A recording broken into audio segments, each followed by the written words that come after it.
शुक्रिया रमा भाई। आलोक तोमर की याद में हर साल आप ये प्रोग्राम किया करते हैं और एक आयोजक बन करके आप इस काम को अंजाम देते हैं, तो ये एक रस्म तो है ही, लेकिन आज के दौर में और ख़ास करके उस वक्त में कि जब इस देश की लोकसभा के चुनाव होने वाले हों, ये बड़ा महत्वपूर्ण हो जाता है कि इस मुद्दे पर चर्चा हो कि आज की हिंदी पत्रकारिता क्या कर रही है और उसे क्या करना चाहिए था। डायस पे मौजूद आदरणीय अशोक वाजपेयी साहब, आदरणीय देवी प्रसाद त्रिपाठी जी, मेरे दोस्त रवीश कुमार साहब और दोस्तों रमा भाई, आपको भी जब ये आपने टॉपिक बताया था रमा जी ने कि ये हिंदी पत्रकारिता का दब्बू युग है, शायद मुझे दब्बू काल सुनाई दिया था उस वक्त में, तो मेरी याद अचानक, मैं अलीगढ़ बुलंदशहर से आता हूँ, तो वहाँ एक ब्रांड होता था दाल सेव का, जिसे दब्बू दाल सेव के नाम से जाना जाता था। बचपन की स्मृतियों में है इसलिए कि वो उस वक्त वही हमें सबसे उकमा चीज़ लगती थी, अगर मिल जाए तो उससे अच्छी ट्रीट नहीं हुआ करती थी। लेकिन आज जो इस दब्बू के मायने हैं वो सही मायने में ये अंदाज़ कराते हैं कि हम कहाँ आ गए हैं। दोस्तों, आलोक तोमर साहब से मेरा कोई ज़्यादा परिचय तो नहीं था, मामूली सी मुलाकात थी, जान पहचान थी, लेकिन मैं उनसे बेइंतहा प्रभावित था। और उसकी वजह ये थी कि 1983 में जब जनसत्ता निकलना शुरू हुआ तो शायद ही अखबार का कोई दिन फ्रंट पेज ऐसा होता हो जिस पे आलोक तोमर की बाईलाइन ना होती हो। और बाईलाइन होना कोई बड़ी बात नहीं है, बाईलाइन से बड़ी चीज़ वो खबर होती थी जो आज की ज़बान में एक्सक्लूसिव कही जाती है, जो दूसरे किसी अखबार में नहीं होती थी, दूसरी किसी एजेंसी पे नहीं होती थी, और टेलीविज़न तो उस ज़माने में था ही नहीं। और वो एक तरह से मतलब चिंगारी का सा काम करती थी, जैसे कोई शोला किसी ने उठा दिया हो, और कहीं ना कहीं वो डंक मारने का काम करती थी उन लोगों को जो उस वक्त के मठाधीश थे या जिनके बारे में वो खबर होती थी, और उन लोगों को संबल देने का काम करती थी उनकी रिपोर्ट, जो गरीब, दलित, अक़लियत, समाज के शोषित, वंचित और हाशिए पर रहने वाले लोग होते थे, और जिनकी बात करने वाला आज कोई नहीं है। तो ये आलोक तोमर की खासियत थी कि भिंड, मुरैना, ग्वालियर के जैसे पिछड़े इलाके से आने वाला एक मामूली आदमी, स्वदेश में शायद उन्होंने शुरुआती दिनों में पत्रकारिता की थी, और वहाँ से आके राजधानी दिल्ली में न सिर्फ ये कि अपने आप को इस्टेब्लिश करे, बल्कि ऐसी पत्रकारिता छोड़ करके जाए जो बाद के लोगों के लिए मिसाल बने। ऐसी मिसालें हमें कम देखने को मिलती हैं। और 1985 में जब रविवार के 10 साल हुए थे, माफ़ कीजिएगा 87 में, और मैं उस वक्त उसके शुरुआती दिनों में था 86-87 में अपने पत्रकारिता जीवन के, तो उसके दशक अंक में मेरे मरहूम गुरु उदयन शर्मा ने आलोक तोमर को श्रद्धांजलि देते हुए लिखा था कि ये हिंदी पत्रकारिता का एक ध्रुव तारा है।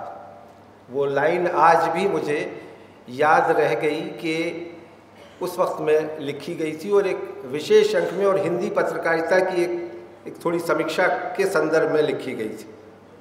बहरहाल, आज अब मैं मुद्दे पर आता हूँ क्योंकि समय कम है, 15-20 मिनट में अपनी बात को ख़त्म करना है। तो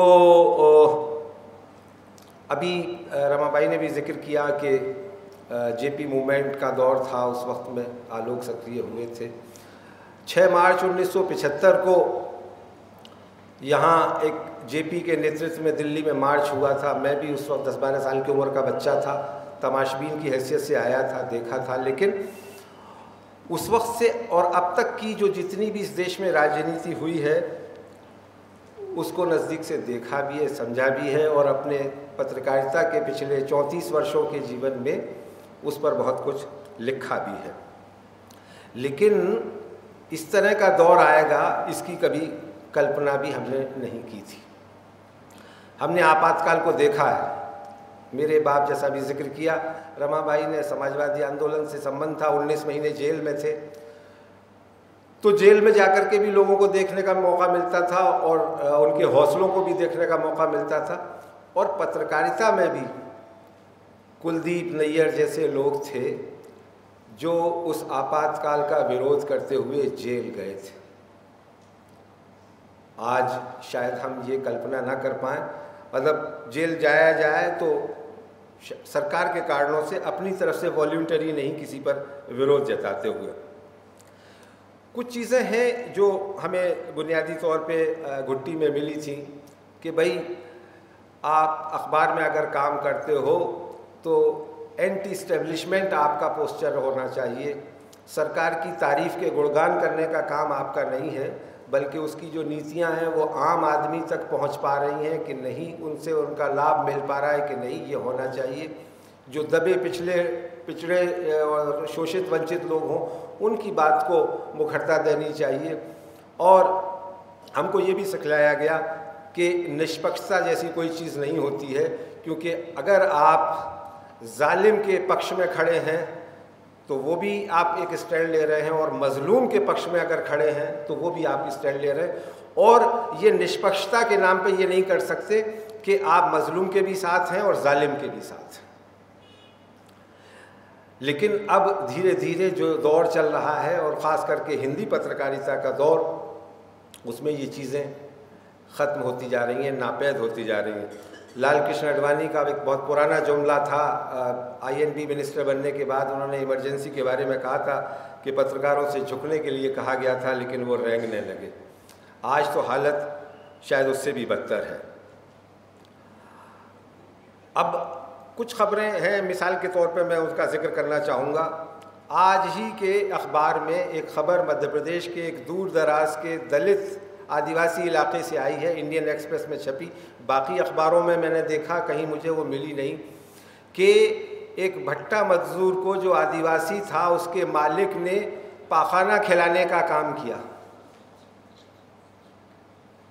और ये खबर आज किसी टीवी चैनल की सुर्खी बनेगी, मुझे शुबा है। ये खबर, इस पर कल को कोई संपादकीय आएगा हिंदी पत्रकारिता में, हिंदी अखबार में, मुझे शुबा है। लेकिन आज क्या ये खबर जब पूरी दुनिया में जाएगी तो हम क्या सभ्य समाज के नागरिक होने का दम भर सकेंगे? हम ये कह सकेंगे कि हम दुनिया के सबसे बड़े लोकतांत्रिक देश हैं, जिसका संविधान इस देश के सभी नागरिकों को बराबरी का हक देता है और किसी भी तरह के जुल्म और ज़्यादती से बचने की बात करता है? ये लम्हा फ़िक्रिया है दोस्तों। आप में से ज़्यादातर लोग पत्रकारिता से और हिंदी पत्रकारिता से जुड़े हैं, इसलिए मैं यहाँ इस बात को अंडरलाइन करना चाहता हूँ। एक दूसरी खबर, भारतीय जनता पार्टी के सांसद साक्षी महाराज का बयान आया है कि 2019 के लोकसभा चुनाव आखिरी चुनाव होंगे और उसके बाद कोई चुनाव नहीं होगा, और उसका अभी तक कोई प्रतिवाद भारतीय जनता पार्टी की तरफ से आया हो मेरी जानकारी में नहीं है। और क्या ये खबर आज भी किसी टीवी चैनल के प्राइम टाइम शो का मुद्दा बनेगी या कल को इस पर संपादकीय लिखा जाएगा, मैं नहीं जानता। और ये सीधी सी बात कही गई है, ये वही तस्वीर दिखाने का काम किया जा रहा है जो हिटलर ने जर्मनी में किया था, जो लोकतांत्रिक ढंग से चुन करके आया था और जिसने बाद में सत्ता पर अपना कब्जा कर लिया था। दोस्तों, रमा भाई ने जब इस प्रोग्राम के बारे में बात हुई तो मुझसे कहा था कि मैं कुछ उर्दू पत्रकारिता का भी जिक्र करूं, उसकी सूरत हाल पर भी बात करूं और थोड़ी सी तुलनात्मक अध्ययन भी करूं। लेकिन समय कम है, बहुत ज़्यादा तुलनात्मक बात नहीं हो सकेगी। लेकिन मैं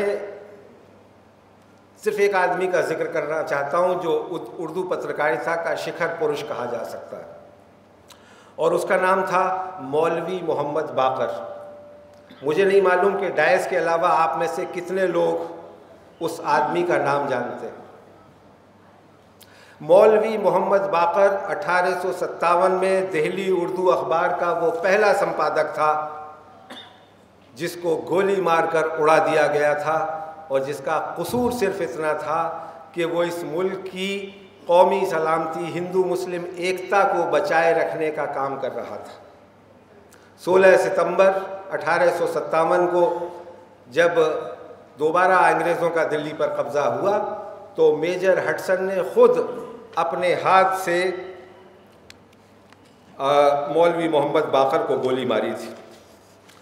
और उसके बारे में एक बड़े वरिष्ठ पत्रकार हैं सिद्धार्थ वरदराजन साहब, उन्होंने लिखा है कि फेक न्यूज़ के ख़िलाफ़ काम करने वाला भी वो इस देश का पहला पत्रकार था। आज व्हाट्सएप पर रोज़ाना सैकड़ों ख़बरें आती हैं और हम बिना उनकी तस्दीक किए हुए उन्हें आगे या तो फॉरवर्ड कर देते हैं या उन पर यकीन कर लेते हैं। इसी तरह की ख़बरें अंग्रेज़ ने हिंदू मुसलमानों के बीच झगड़े बढ़ाने के लिए उस वक्त प्लांट करवाई थी। और उस ज़माने में इश्तिहार लगते थे तो जामा मस्जिद के आसपास बड़े पैमाने पर इश्तिहार लगे कि मुसलमानों के लिए तो अंग्रेज़ का रहना ज़्यादा हक़ में है, हिंदू उसका दुश्मन है। और हिंदुओं को ये बात बताई गई कि ये मुसलमानों की हुकूमत ख़त्म हुई है, तुम्हारे लिए तो इस वक्त जश्न मनाने का वक्त है कि तुम 800 बरस की मुसलमानों की ग़ुलामी से आज़ाद हो गए हो, तो इसलिए तुम्हें अंग्रेज़ों का साथ देना चाहिए। मौलवी मोहम्मद बाकर ने उस साजिश को नाकाम किया।